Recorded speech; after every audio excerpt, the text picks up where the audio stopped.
오늘 말씀 시작이 이래요. 제자들이 예수님께 질문 하나를 던지죠. 그 질문의 내용이 천국에서 누가 크니까? 예수님, 천국에서 누가 가장 큽니까? 누가 가장 위대합니까? 이런 질문을 던집니다.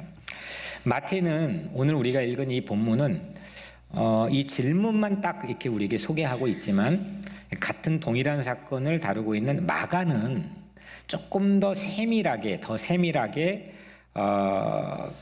그 질문의 상황을 우리에게 알려줘요. 마가복음 9장 34절에 보면 길에서 서로 누가 크냐 하고 쟁론하였음이니라. 그러니까 쟁론했다는 거예요. 어디에서? 길에서. 길 가다가 어른들끼리 싸운 거죠. 뭐 때문에 싸워요? 서로 누가 크냐. 그러니까 천국에서 누가 큰지는 약간 더 이렇게 포장된 말이고, 내밀한 실질적인 이 질문의 주제는 서로 누가 큰지를 싸운 거죠. 어른들이 길 가다가. 가관인 거죠. 3년 동안 거의 3년 동안 예수님 따라다녔던 제자들인데, 그들의 수준을 우리에게 폭로해 주는 그런 어떤 에피소드입니다.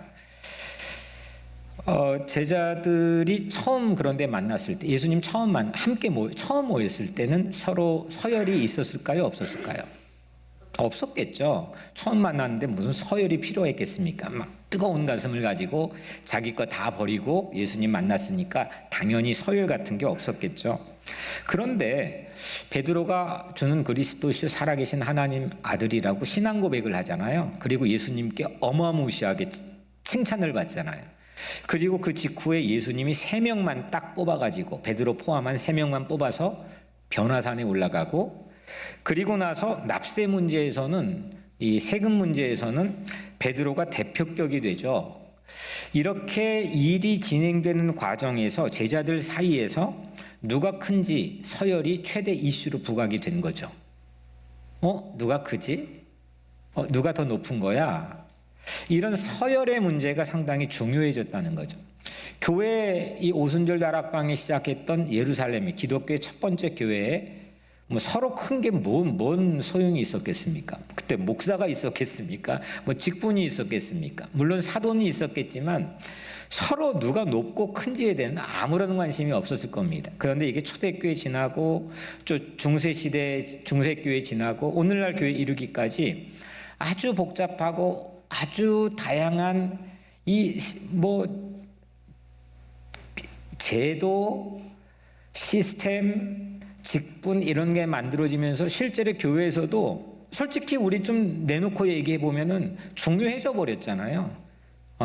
누가 큰지, 뭐가 중요한지, 뭐가 위대한지 이런 거 따지는 게 교회 안에서는 상당히 중요해져 버렸습니다. 영국의 이 캔터베리 대주교, 거기는 최고의 수장 아닙니까? 무엇가 성공의 최고 큰 사람인지 부인할 수 없는 사실이죠. 교묘하게 그냥 천국에서 누가 큰지 이렇게 포장해서 말하지만 실제 우리 현주소는 상당히 많이 중요하게 생각을 한다는 거죠. 누가 세냐? 누가 많냐? 누가 크냐? 우리에게도 이렇게 중요한 관심이 돼버렸습니다. 여러분들 어린 시절을 어떻게 보냈는지 시대마다 다 다르겠지만 제 기억 속에서는 남자들은 딱지치기 많이 했습니다. 골목길에서 딱지치기 해보셨나요? 딱지 만들어가지고 여러 가지 달력, 교과서 찢어가지고 딱지도 만들고, 그래 딱지치기를 하는데, 그 남자아이들의 관심이 이런 겁니다. 학교에 오면 누가 더 많이 모았는지, 그리고 누가 가장 센 딱지를 가지고 있는지. 이게 상당히 그 시대 아이들에게, 남자아이들에겐 중요한 관심사입니다. 여자아이들은 소꿉놀이를 하죠.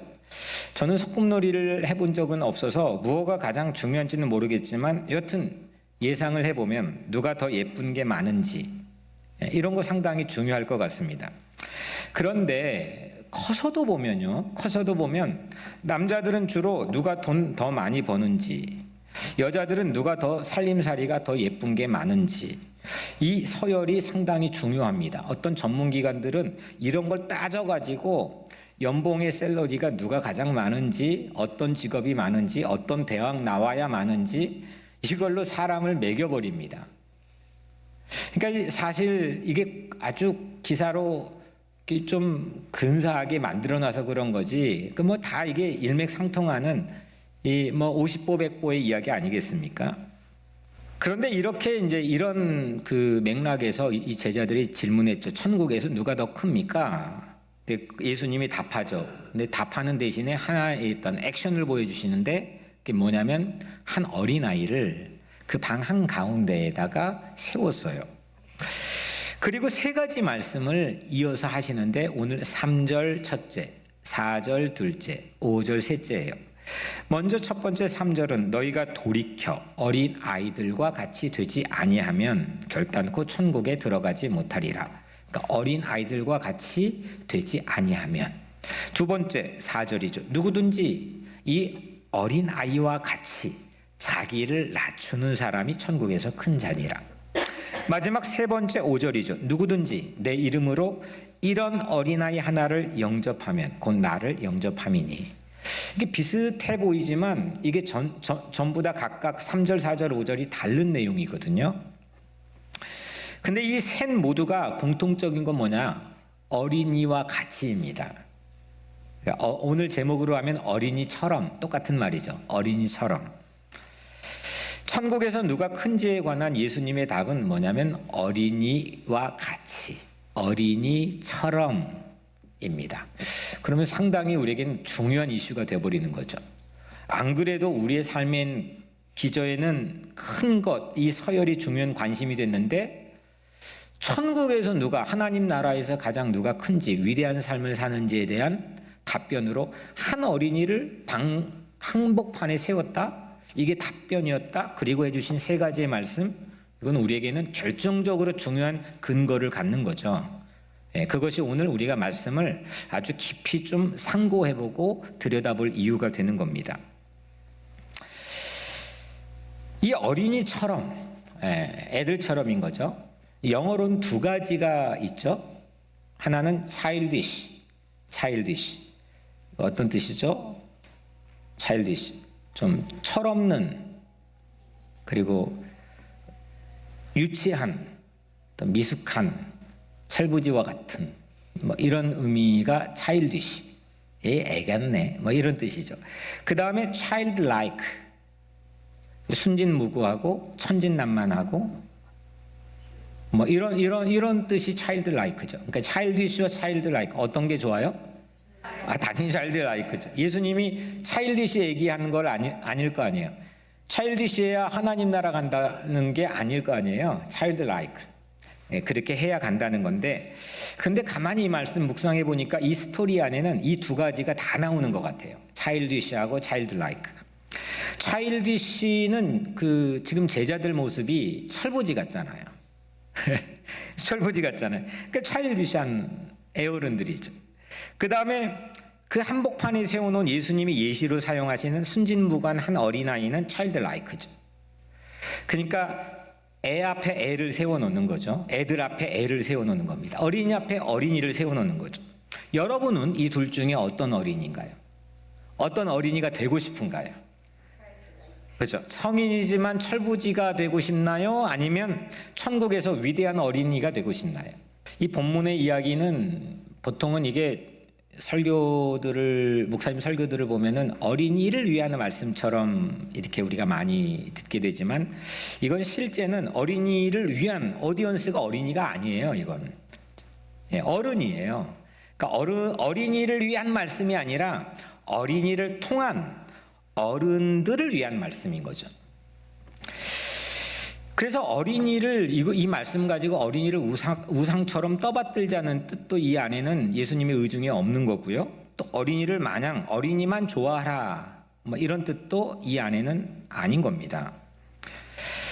어른을 안 좋아하고 어린이만 좋아하는 사람도 있죠. 이런 사람을 심리학자들은 회피성 대인 편향증이라고 이야기도 합니다. 왜냐하면 애들이 상대적으로 대하기가 편하거든요. 애들이 나를 때리겠습니까? 뭐 하겠습니까? 그 어린이도 조만간 그런데 딱지치기 하고 소꿉놀이 했던 순진무구해 보이는 그 어린아이도 언젠간 그 연장선상에서 남의 것 뺏어가지고 누가 더 센지 강한지 누가 더 큰지를 따져야 되는 그런 어른이 되거든요. 그러니까 어린이 만능주의로 이 말씀을 보자는 게 아닌 거죠. 그래서 오늘 이 말씀은 어린이 되기가 아니라 어린이처럼 살기, 이런 의미에서 예수님 말씀한 거예요. 그럼 어린이처럼 사는 게 뭔지 그걸 우리가 한번 생각해 보려고 하는 거죠. 오늘 이미 말씀했던 3절, 4절, 5절 이 세 가지의 말씀에 비추어서 과연 예수님은 어린이 되기가 아니라 어린이처럼 사는 게 어떤 의미로 우리에게 말하는 건지 그걸 오늘 우리가 함께 살펴보려고 합니다. 먼저 첫 번째, 어린이는 한번 따라해 볼 거예요. 잘한다. 잘한다. 뭐 이렇게 잘한다 이게 아니라 성장한다, 잘한다, 다 알아들으시죠? 네. 오늘 3절에 너희가 돌이켜 어린 아이들과 같이 되지 아니하면 결단코 천국에 들어가지 못하리라. 그러니까 어린아이 같이 되어야 되는 거죠. 근데 어린아이 같이 어떻게 되느냐? 돌이켜예요. 여기에 열쇠가 있는 거죠. 어린이 같이 되려면 돌이켜라, 이렇게 예수님 말씀한 거죠. 돌이켜의 NIV 영어 성경에는 change, 변화하는 거죠. 킹 제임스 버전에는 converted, 전향하는 거예요. 방향을 바꾸는 거예요. 다른 버전들의 성경을 보면 변화를 받아 생각을 바꾸고 회심하는 이런 의미가 있어요. 그러니까 돌이켜 어린아이같이 되라, 이렇게 말씀하는 거예요. 돌이켜는 뭐냐면 변화해서 자라는 거예요. 그러니까 너희가 멈추지 않고 자라서 하나님 어린아이 같이 되어야 천국에 합당하다, 이 말씀을 해주시는 거죠. 어린이는 자라요. 자라는 게 어린이죠. 하루가 다르게 성장하고 지금 그대로 있지 않아요. 아주 그 확률을 제가 의학적으로 따져보진 않았지만은 아주 적게 그런 아픔을 가지고 있는 아이들도 있지만 다 아이들은 자라요. 성도 중 한 분이 몇 주 전에 어릴 때 사진을 저에게 보여줬어요. 보여줬는데 못 맞추겠더라고요. 이게 누군지를 모르겠는 거예요. 근데 그만큼 달라진 거죠. 애 때와 지금의 모습이 달라진 거예요. 자라고 변한 거죠. 반성할 줄 알고 회개할 줄도 알고 고쳐먹을 줄도 알고 바꾸어서 변화되어서 어제보다 나은 오늘로 자라야만, 그래야만 어린이처럼 살아야만 하나님 나라에 합당하다는 게 예수님의 말씀인 거죠. 여러분들은 반성할 줄을 압니까? 돌이켜 체인지, 그 체인지한 지점이 있습니까? 나를 깊이 성찰하고 들여다볼 그런 진지한 어떤 시간이 여러분들의 일주일의 삶 속에 있습니까? 그 돌이켜라고 하는 터닝 포인트의 어떤 체인지, 잘하는 지점이 우리에게는 있습니까? 그게 어린이처럼 되는 겁니다. 상당히 중요한 포인트입니다. 어린이는 잘하는 거죠. 누가 큰지 서열 다툼하는 이 차일디시 같은, 애 같은 그런 프레임에서 벗어나서 돌이킬 줄 알고 반성할 줄 알고 성찰할 줄 알고 회개할 줄 알고 그래서 잘할 수 있을 때 천국에 맞는 어린이처럼 산다는 게 오늘 예수님의 첫 번째 취지인 거죠. 그래서 어린이처럼 자라고 돌이킬 좀 넓이의 폭, 맨날 그 틀에 안 자라는 사람처럼 살지 마시고, 내가 70이 되고 80이 되었어도 하나님의 자녀들 아닙니까? 그러면 내가 반성할 줄도 알고 돌이킬 줄도 알고 그런 체인지한 지점도 내게 있다는 것 자체가 좋은 거죠. 그렇게 그런 폭이 내 삶에서는 꼭 마련이 되고, 그래서 세상에서 큰 자 말고 천국에서 진짜 예수님 말씀처럼 큰 자가 우리 교회 성도들 다 되기를 주의 이름으로 축복합니다. 첫 번째, 이렇게 어린이는 잘한다. 이 지점이죠. 두 번째, 어린이처럼의 의미는, 예수님의 의중은 뭐냐면, 따라해 볼까요? 어린이는 낮춘다. 이것도 발음 때문에 잘한다처럼 낮춘다. 이것도 좀 약간 혼동이 될 수 있겠지만 어떤 의미인지 봅시다. 4절에 누구든지 이 어린아이와 같이 자기를 낮추는 사람이 천국에서 큰 자니라. 아주 명확하게 예수님께서 말씀했는데 이거 핵심입니다. 어린이는 어떻습니까? 이미 높은데 노력해가지고 낮춰야 되는 존재가 어린이가 아니잖아요. 이미 낮춰져 있어요. 이게 이 데시벨이, 레벨이 이미 그냥 낮춰져 있어요. 여러 면으로. 그러니까 한번 높아지면 낮추기가 상당히 어려워요. 네. 이미 낮아요. 그래서 오만해질 수가 없어요. 물론 그 중에는 잘난 척 해봤자예요. 거기서. 이게 어린이처럼이에요. 근데 그 예수님의 논리는 자기를 낮추면, 나를 낮추면 예수님이 높여주신다는 거죠. 누가복음 14장 11절 잘 아시는 말씀이죠. 무릇 자기를 높이는 자는 낮아지고 자기를 낮추는 자는 높아지리라.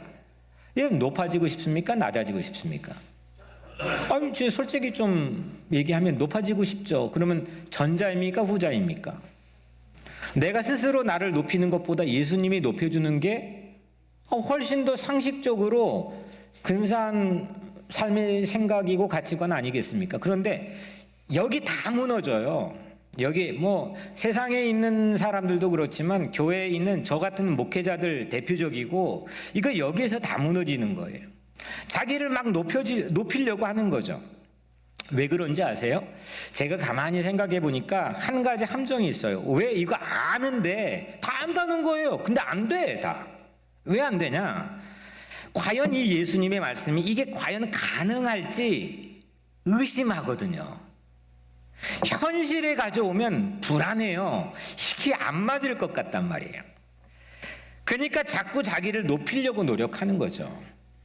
안 봐주는데도 자꾸 자기를 높이려고 하는 노력이 끊임없는 이유는 진짜 이 예수님의 말씀이 의심이 가요. 이게 정말?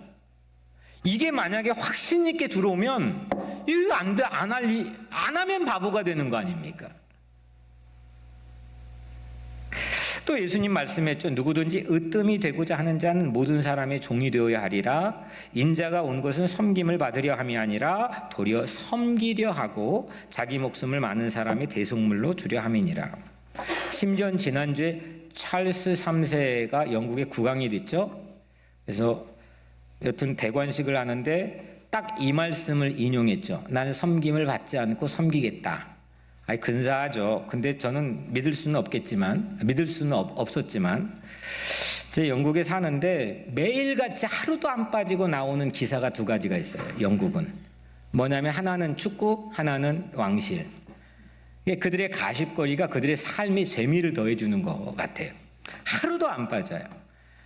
근데 이 이 시대가 어떤 시대입니까? 근데 여튼 그런 사람도 그런 국왕도 그 말을 하는 거죠. 나는 섬김을 받지 않고 섬기겠다. 저는 그거를 그 자리에서 실제 할 거라고 믿지는 못했지만, 근데 한 가지 중요한 포인트는 그만큼 낮은 자리에 서겠다, 섬기겠다 이 말은 모두를 설득할 수 있는 공통의 언어라는 거죠. 아는 거예요. 이거는 다 이거 통하면 설득이 되는 거예요. 아마 소요가 일어나고 데모를 해도 이렇게 말하면 어느 정도는 정리가 되는 거예요. 이것도 말 안 하고 똥꼬집 부리는 사람들도, 그런 리더들도 뭐 곧자리 있긴 하지만 그만큼 이게 막강한 파워를 가진 예수님의 말씀이라는 거는 이건 부인할 수 없는 사실인 거죠. 살다 보면 뭘 해도 안 될 때가 있잖아요. 다 되면 좋겠지만, 형통하면, 만사형통하면 좋겠지만 뭐 됐다 안 됐다 정도가 아니라 뭘 해도 잘 안 될 때가 있어요. 누군가가 얼마 전에 제게 와서 이런 말을 했어요. 나는 이제 한물 갔어요. 그래서 한물 갔대요. 그래서 제 마음으로 그렇게 말은 안 했어요. 감히 표현은 안 했는데 혼자 그냥 마음으로 생각했어요. 그렇게 한물, 두물, 세물 가다 보면 너 보물 된다. 안 될 때, 뭘 해도 안 될 때, 진짜 답답하고 정말 꽉 갇힌 것 같고 그렇게 한물, 두물, 세물 가다가 예수님의 보물이 될 확률이 매우 많다는 거죠. 세상에서 이미 그냥 내가 선택한 게 아니야. 나는 낮은 자리에 서고 싶어. 목사인데 난 섬기고 낮은 자리에 서고 싶어. 그렇게 내 삶을 기획하고 노력한 게 아니라 그냥 주어지는 거예요. 내가 선택도 안 했는데 그냥 망해버렸어요. 그냥 안 돼요. 억울해요.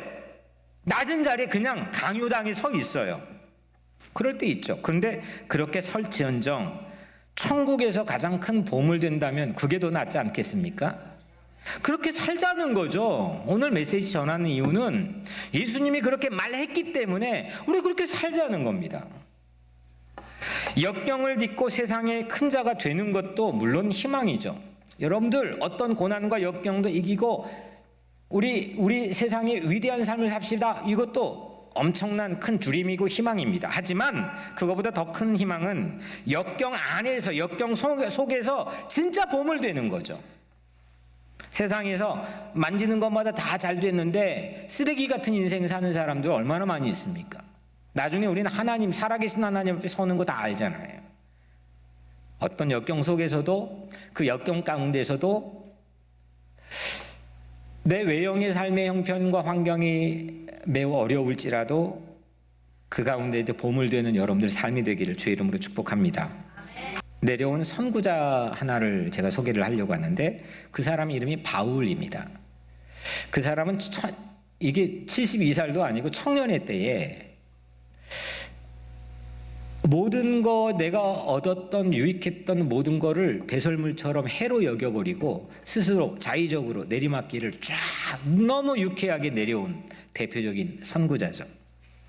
자기를 다 비웠고 낮췄고 그가 그렇게 내리막길을 조용필은 안 물어봤으니까 모르지만 그리고 기사에도 안 나왔으니까 모르지만 바울은 성경에 있기 때문에 명명백백하게 아는데 그가 내리막길을 이렇게 멋있게 유쾌하게 자기를 낮춰 내려올 수 있었던 한 가지 이유는 뭐냐면 예수님 때문이죠. 예수님 때문에.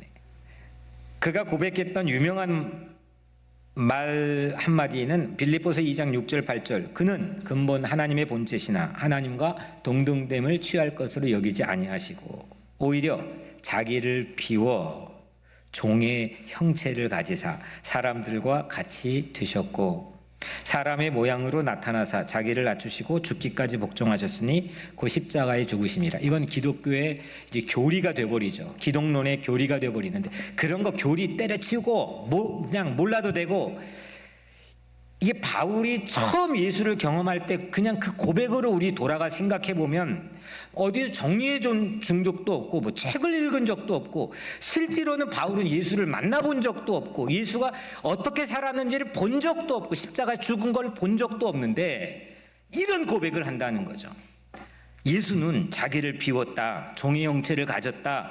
사람의 모양으로 나타나셨다. 그리고 자기를 낮추시고 죽기까지 복종의 길을 걸었는데 그게 곧 십자가에 죽는 거였다. 나는 반했다. 그래서 나도 거침없이 그렇게 내리막길을 걸어갈 거다. 우리 삶에도 그렇게 자기를 낮추는 지점이 예수를 통해서 어린아이처럼 차일드라이크처럼 있기를 주의 이름으로 축복합니다. 자기를 비워서 종이 되신 예수님 때문에 그 예수님 때문에 십자가에 죽는 그 예수 때문에 바울은 높은 데서 낮은 데로 내리막길 타는 재미를 우리에게 보여줬어요. 그렇게 뭘 보여준 사람을 쳐다보고 있으면 그렇게 살아요. 안 쳐다보니까 못 사는 거죠. 세상을 바라보면 더 높은 데 서열을 따지게 되지만 이런 거 자꾸 계속 보게 되고 생각하게 되면 그거 따라 살게 돼 있다니까요. 십자가 예수를 바라봅시다. 그분은 어린이처럼 자기를 낮추셨다니까요. 힘있고 세상 권력 있는 사람들의 앞에서는 꿀지 않고 쫄지 않고 기죽지 않고 독사의 자식들이라고 호통을 쳤지만 한없이 연약한 자들 앞에서는 무릎 꿇어 발을 씻기고 그들의 친구가 되어주셨다니까요. 교회가 그래야 되는 거 아닙니까? 근데 오늘날 교회는 거꾸로라니까요. 뭐 다 그런 건 아니겠지만 우리가 알고 있는 교회에 대한, 세상 사람들이 알고 있는 교회에 대한 이미지는 오히려 세상 권력 있는 사람들 앞에서 조찬하고 축복해주고 그냥 빌빌대고, 그리고 세상에 힘없는 사람들 경멸하고 무시하고 그 사람들의 친구가 되는 방법도 모르고 언어도 없고 그렇다니까요. 근데 우리 교회는 그렇게 근사한 삶을 예수님 바라보고 살자니까요. 저는 그게 제 목회의 가장 중요한 가치입니다. 예수님은 영원한 사랑이 되셨죠. 이런 모습으로. 그런 십자가 예수를 바라보면서 내리막길을 타볼 줄 아는, 실제 타는 어린이처럼 함께 살았으면 좋겠습니다. 세상에서 큰 자 말고 천국에서 큰 자 여러분들 모두이기를 주의 이름으로 축복합니다. 첫 번째는 어린이가 뭐요? 잘한다. 두 번째는 낮춘다. 방향이 다른 거예요. 세 번째는 어린이를 영접한다. 한번 따라 볼까요? 어린이를 영접하라. 5절에 누구든지 내 이름으로 이런 어린아이 하나를 영접하면 곧 나를 영접함이니. 이거 사실 충격적인 거예요. 그때 당시 어린아이는 인구 숫자에도 안 끼워졌어요. 근데 갑자기 천국에 누가 큰지에 대한 아주 어떤 뭐랄까 근사한 신학적 질문들을 딴에는 생각해가지고 제자들 던졌을 텐데 예수님이 충격적 답변을 해주신 거예요. 야, 이 어린아이 한 명 같지 않으면, 이 어린아이 하나를 영접하면, 너희들 웰컴하면 나를 영접하는 거다. 나를 웰컴하는 거다. 충격적인 거예요. 이건 사실.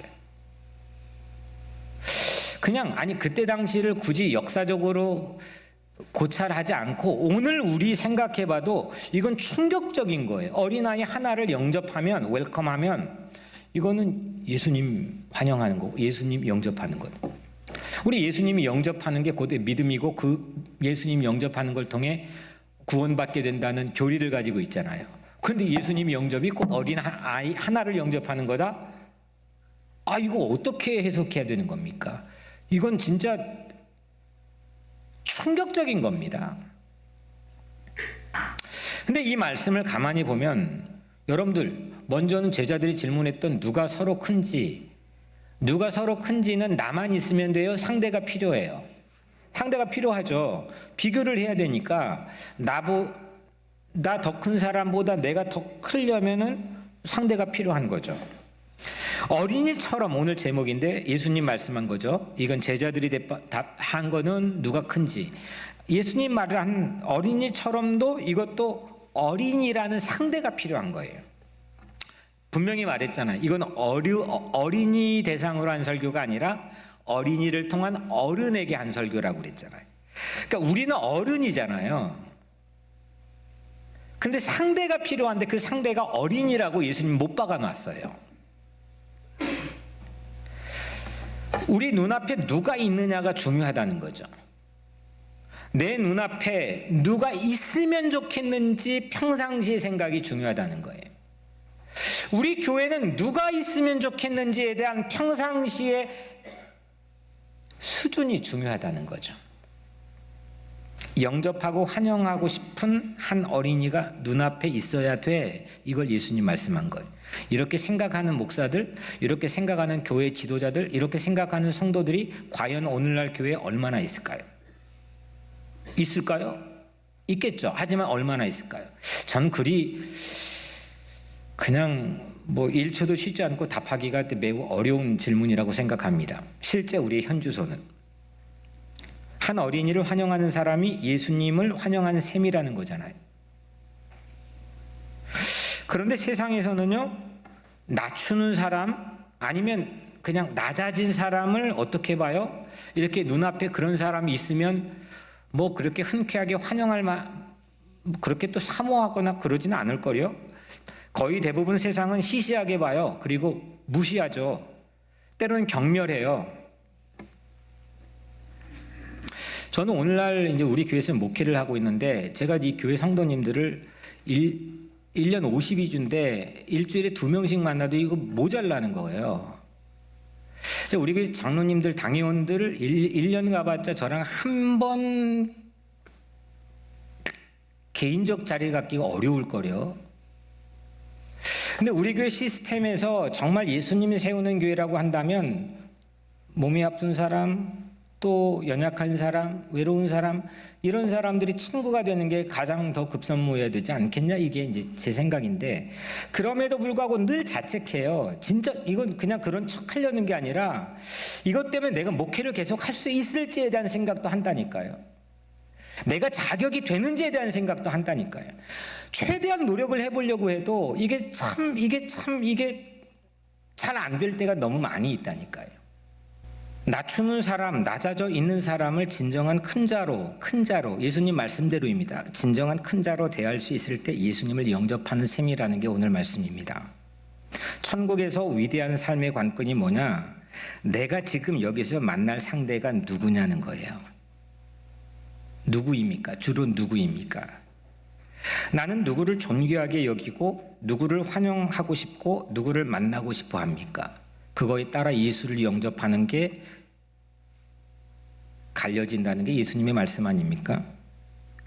낮아진 그 한 어린이를 만나고 싶고 환영할 수 있을 때 예수님이 만나게 된 거라고 예수님 말씀하시거든요. 본문 이야기는 올해 우리 교회 비전인 마태복음 18장의 안에 담겨 있어요. 그죠? 같은 장이 18장에서 쭉 오늘 1절부터 5절까지만 읽었지만 쭉 따라가 6절, 7절, 8절 계속 읽어보면 20절에 두세 사람이 내 이름으로 모인 곳에는 나도 그들 중에 있느니라. 예수님이 함께한 두세 사람, 투게더 만남의 비전의 말씀이잖아요. 근데 낮출 수 있는 한 어린이가 오늘 이 두세 사람까지 이어지는 거죠. 예수님은 둘 다 그 만남 속에 함께 하신다는 것, 그게 곧 나를 영접한다는 것, 그런 반복이 아니겠습니까? 오늘 본문의 이야기도 그리고 우리 비전 성구도 그걸 반복하는 거죠. 나는 누구 만나고 싶나요? 누가 내 눈앞에 있으면 좋겠습니까?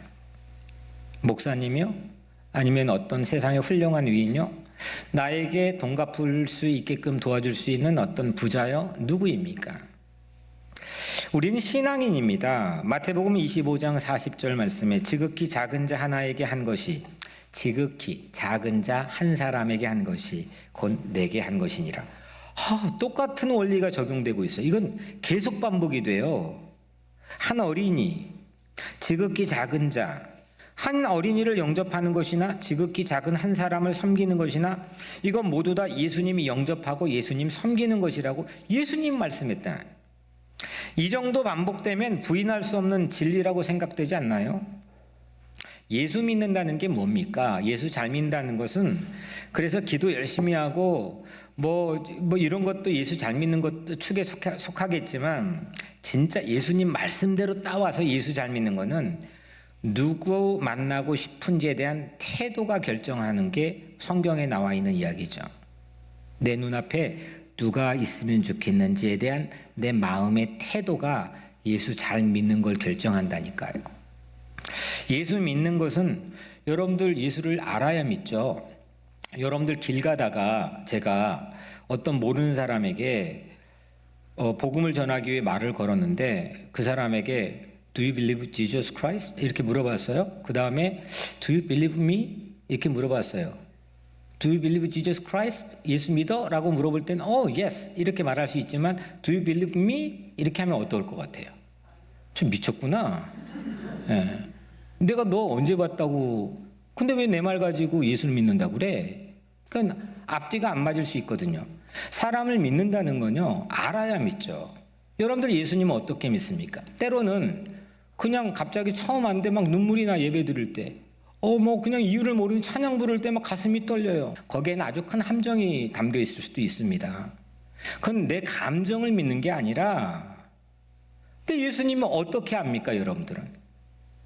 예수님이 어떤 분이라고 아십니까? 예수님이 여러분들을 알고 있는 게 진짜 맞는 예수님이라고 확증이 되었습니까? 진짜 그 예수님이, 우리가 믿고 있는 예수님이 진짜 그 예수님 맞는 겁니까?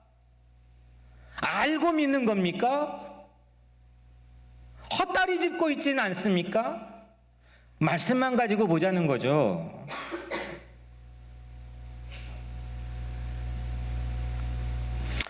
예수 믿는다는 거는, 잘 믿는다는 거는 낮춰진 사람을 대하는 방식에서 결정된다는 거죠.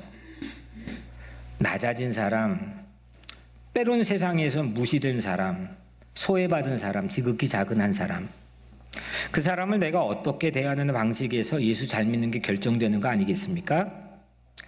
우리 교회 행사 만찬을 할 때면 여명을 해서 하죠. 그러면 어린이나 EM 청년들이 우리 교회는 바글바글 하잖아요.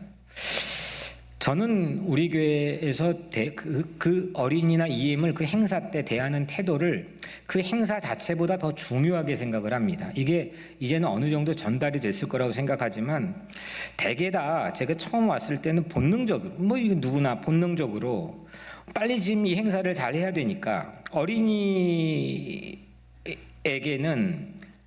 야, 저리 가 있어, 나중에 오라니까, 급하단 말이야, 이렇게 말하기도 합니다. 제 교육자 회의를 할 때도 그렇고 늘상 13년 동안은 강조했던 한 가지입니다. 필요할 때 그들을 불러놓고 할 일 다 시켜놓고 너희들 어리니까 절로 가 있어, 그런 행사는 하지 안 하는 게 훨씬 100배 낫습니다. 그거는 우리 좋자는 것도 아니고 아무 좋자는 것도 아닙니다. 그런데 우리 교회는 참 근사하게도 고맙게도 어린이나 EM들 먼저 예수님처럼 한가운데 딱 세우고 앉히고 먹게 하고 존귀하게 대하려고 하고 있다고 저는 생각합니다. 우리 EM들이요, 얼마나 겸손합니까? EM들처럼 딱 다른 교회 서로 치고받고, 얼마나, 이게 담임 목사하고도 관계가 거의 안 좋습니다. 근데 우리 EM들 여러분들 보면 얼마나 따뜻합니까? 근데 이유가 뭔지 아십니까? 여러분들 보고 배우는 겁니다. 저는 그걸 우리 교회 중요한 가치, 명운을 가르는 예수님이 주시는 가치라고 생각합니다. 어린이를 영웅대하듯 해가지고 버릇없이 키우라는 것, 저는 그거 아니죠. 그거 아니죠. 그냥 진심으로 대하고 싶은 겁니다.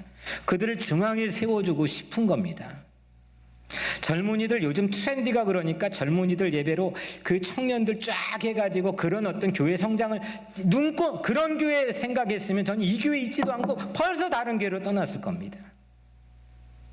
그런 매력 못 느낍니다. 그냥 예수님이 어떻게 하면 우리에게 말씀했고 어떻게 진짜 성도들이 사는 길인지를 함께 고민하고 노력해보고 함께 부딪혀보자는 겁니다. 마지막으로 천국에서 누가 큽니까? 이렇게 예수님 말씀했지만 다른 마태복음 5장 19절 산상수훈에서는 이런 말씀을 했습니다. 이 계명 중에 지극히 작은 것 하나라도 버리고 또 그같이 사람을 가르친 자는 천국에서 지극히 작다 일컬음을 받을 것이요, 누구든지 이를 행하며 가르치는 자는 천국에서 크다 일컬음을 받으리라. 천국에 누가 커요? 하나님의 말씀 조그마한 거라도 소중히 여기고 그 말씀대로 사는 사람, 천국에 크다는 겁니다. 그러면 결국 예수님의 말씀, 오늘 우리 마태복음 18장 1절, 2절, 3절, 4절, 5절의 이 말씀을 소중히 여기는 사람, 그 사람이 천국에서 크다는 거 아닙니까? 내 생각, 내 계획, 트렌드, 다른 교회에서 하는 거, 세상의 모습, 잘 되는 성장의 원리, 이런 걸로 우리가 움직여지지 않고 예수님 말씀한 것, 그거 소중히 한번 여기고 붙들고 씨름하면서 살아가는 그런 공동체, 그런 교회, 그런 사람이 천국에서 크다는 게 예수님 말씀 아닙니까? 여러분들, 우리 돌이킬 줄 아는 사람이 되었으면 좋겠습니다. 좀 반성할 줄도 알고 돌이키는 지점도 있고, 맨날 나는 괜찮고 내가 잘못된 것도 알아요. 근데 그거를 못 견디니까 남 탓하고 핑계 찾고 변명하는 거예요. 다 우리 일반 내 잘못한 거 알아요. 우리 죄인이라는 거 알지만 그거 못 견뎌요. 예수 그리스도의 보혈의 공로를 못 받아들이니까. 그러니까 그걸 버티려면 남이 잘못한 거 끄집어 와서 나를 감싸야 돼요. 핑계 찾아야 되고 변명 찾아야 돼요. 그러면 같이 죽는다니까요. 근데 우리는 내 삶을 오픈해 예수 그리스도의 십자가 보혈을 향해서 반성할 줄도 알고 회심할 줄도 알고 돌이킬 줄도 알고, 그래서 진짜 잘하는 어린이처럼 천국에서의 큰 자가 되는 그런 성도들 되기를 축복합니다. 또 낮아질 줄도 알고, 좀 낮아질 줄도 알고, 상대를 높여줄 줄도 알고, 진심으로 관찰 없이 그냥 입 빨린 소리로 말고 관찰하고 무엇가 진짜인지 관찰하고 높여주고 나를 낮출 줄 아는 그런 어린이 같은 천국의 큰 자가 되기를 주 이름으로 축복합니다. 영접할 줄 아는, 누구를 내 눈앞에 두고 싶어하고 환영하고 싶은 그 말씀에 복종하는 사람이 천국에서 큰다는 거죠. 이 말씀을 잘 받기를 축복합니다. 어린이처럼 잘하고 낮추는 사람, 나를 낮추는 사람 됩시다. 그런 낮추는 사람이 환영하고 우대하는 그런 교회가 됩시다. 철부지 어린이가 아니라 자기를 낮춰 예수급으로 우대받는 교회가 됩시다. 그런 교회는 투게더로 함께 기가 펄펄 살고 기가 꺾이지 않으며 늘 따뜻합니다. 사랑하는 여러분, 예수님은 우리를 돌이켜 잘하도록 스스로가 순진무구하게 십자가에 올라갔습니다. 예수님 십자가 바라보며 우리도 자신을 낮추고 비우는 어린이처럼 살아갑시다. 우리 교회만큼은 그런 사람 무시되지 않고, 그런 사람이 우대받고, 그런 사람이 환영받는 그런 교회 되었으면 좋겠습니다. 거기에 예수님이 함께합니다.